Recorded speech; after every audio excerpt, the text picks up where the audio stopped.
If your web hosting account doesn't come with Fantastico or any other type of script to install WordPress automatically, you can still have it on your site by installing it manually, and I'm going to talk you through how to do it in this video. There are a couple of things that you must do first before you go to the WordPress site and download the software and then set up the settings and upload it to your website. Basically, you have to create a MySQL database for your blog, and you must create a user for that MySQL database. But it is actually quite a simple thing to do. If your web hosting package comes with cPanel, it's quite simple to do. Simply log into your control panel and scroll down to the bit that says Databases. Then click here where it says MySQL Database Wizard. Opens up this window, and then you need to give a new name to the database. The first part of the database will be set by your hosting company. So there'll be their name or your domain name and then a dash, and then you can enter your database. Let's call this Sam's blog and click on Next Step. Then you need to create a username, and once again the username's prefix is going to be set by your hosting company. So let's call this Sam001. And then the password, you can enter your own password, or you can click here on Password Generator and it'll generate a password for you. You need to make a note of this because you'll need it later on when we set up the WordPress installation file. So let's just copy that onto the clipboard. I'm going to say I've copied the password to a safe place and click on Use Password, and there we go. Now I just need to copy all this information into a notepad file so that I can make a note of it and use it later on. So let's just do that. Let's open up Notepad. That's Sam001. Okay, now to save that, and then when that's done, simply click here on Create User to create the account. If your web hosting package comes with the Extend control panel, then the process is a bit simpler. What you do is come down to where it says Web Tools, click here on MySQL Databases,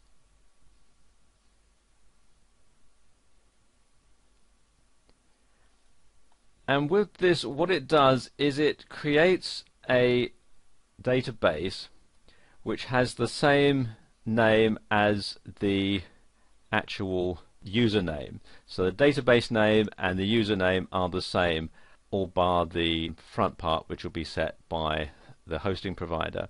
So if I create a username that says Sam001 and enter a password, you have to enter your own one here, and then click on Create.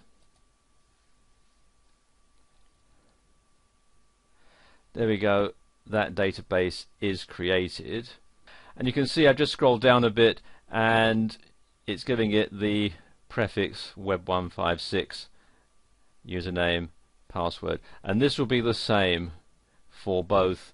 As I said, the username and password and database name rather will be exactly the same, so I would need to copy and paste that into the WordPress configuration file. If your hosting account comes with the Plesk Parallels panel, then the setup procedure is similar to that if you've got cPanel. You click here on Databases and then click Add New Database. Opens up this window. You type in the database name, again let's call this Sam's blog, and then click on OK, and there we go, the database has been created. Now I need to add a new database user, so click here on Add New Database User, and we add the username, so let's call that Sam001 again, and then you can put in the new password. You have to write it yourself here,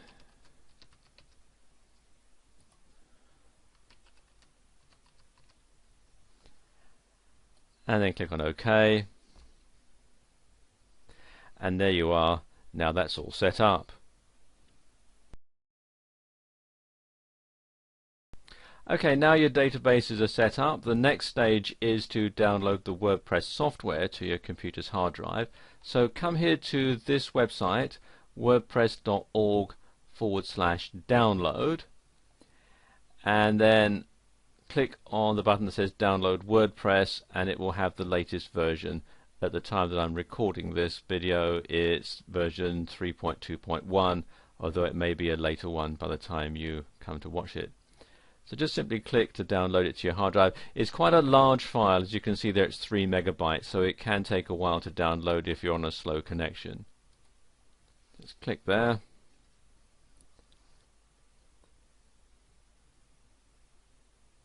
This pop-up window opens, and make sure the Save File radio button is selected and click on OK.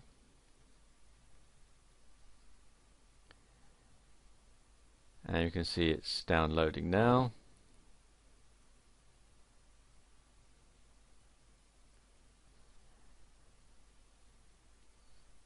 And there we are, that's finished. So all I need to do now is unzip it onto my computer's hard drive. And when it's unzipped, it'll look like this. It'll yield a directory called WordPress with these subdirectories and all these PHP files. Okay, first thing you have to do to set this up is to rename this file here. It says wp-config-sample.php, and you want to rename that just wp-config.php. You want to drop the sample bit.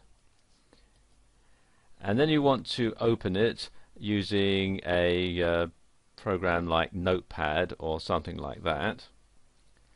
So just double click on that. I've got it associated to open up with Notepad. And you can see this is the PHP code for the file, the installation file. And you need to make a couple of changes. Most of the stuff here, below here, would not need to be changed, but you do need to change these settings here, the database name, username, password, and so on. Mostly your database host will be localhost, so you can leave that unless your server uses a different type of host name, and all the rest of the stuff here you can leave. And this is why you need to save the information as you set up the databases. So let's just copy and paste those in. We can have the database name there. Do right click and copy. And then I can just simply paste it in there. Keep it in between the quotes there. So that's one.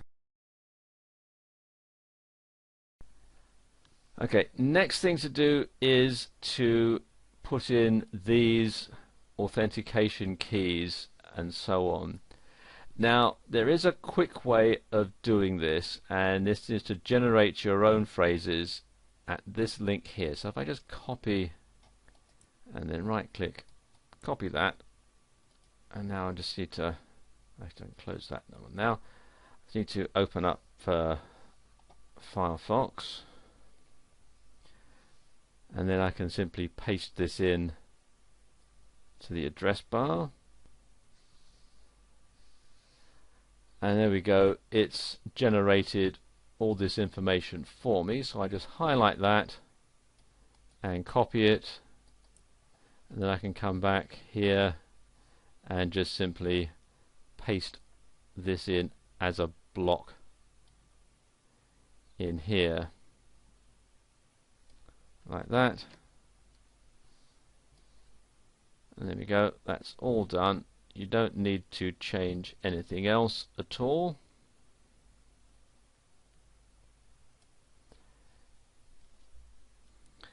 So I can now save that Do File and Save. And now I need to FTP, you can close that. And now I need to FTP all this content here up to my web server. You can use the file manager in your control panel to do this, but it can be a bit tricky as you'll have to create all the folders separately and then upload everything into each separate folder. So it's much easier if you use an FTP software package. The one that I like to use is FileZilla, which you can download for free from this website here, filezilla-project.org, and it just makes the whole process that much simpler. And this is what FileZilla looks like when it's up and running.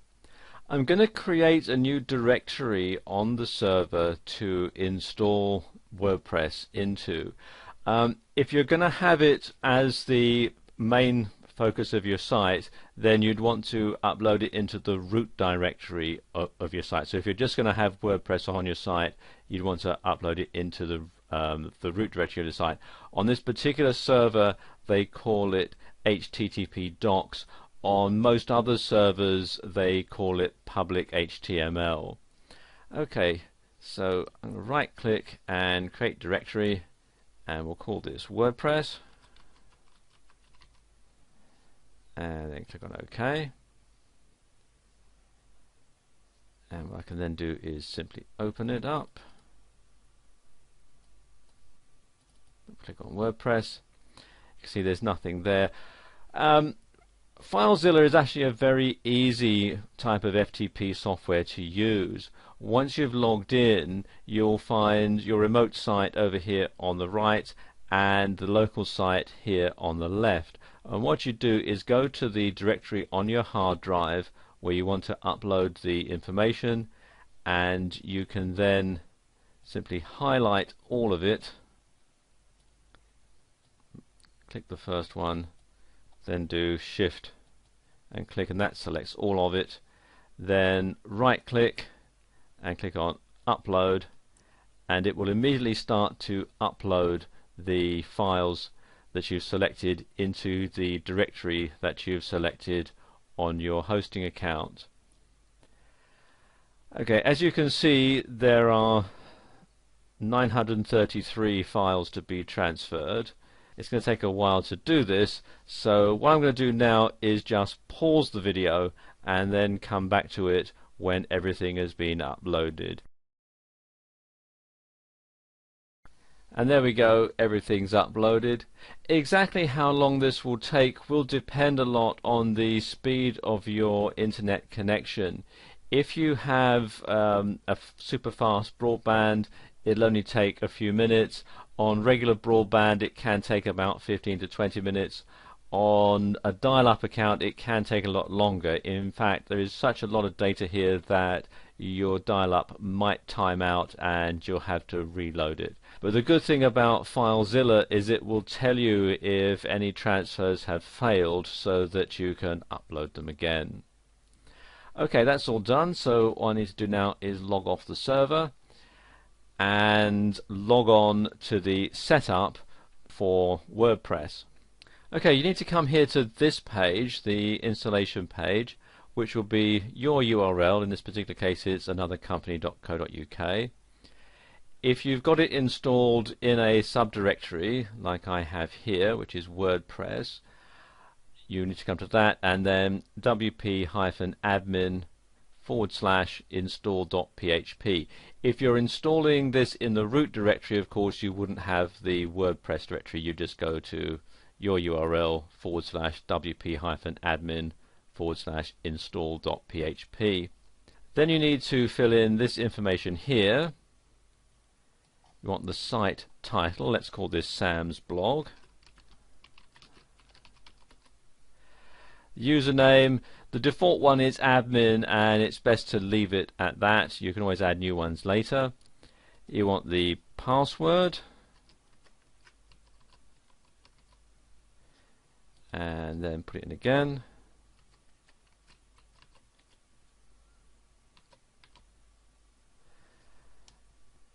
your email address,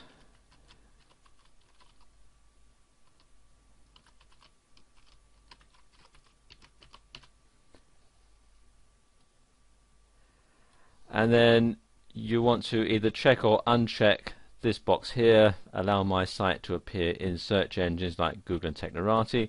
Good idea to say yes, and then simply click on this button here, Install WordPress,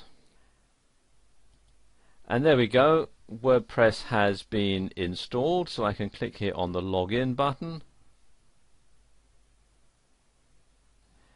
enter the username and password,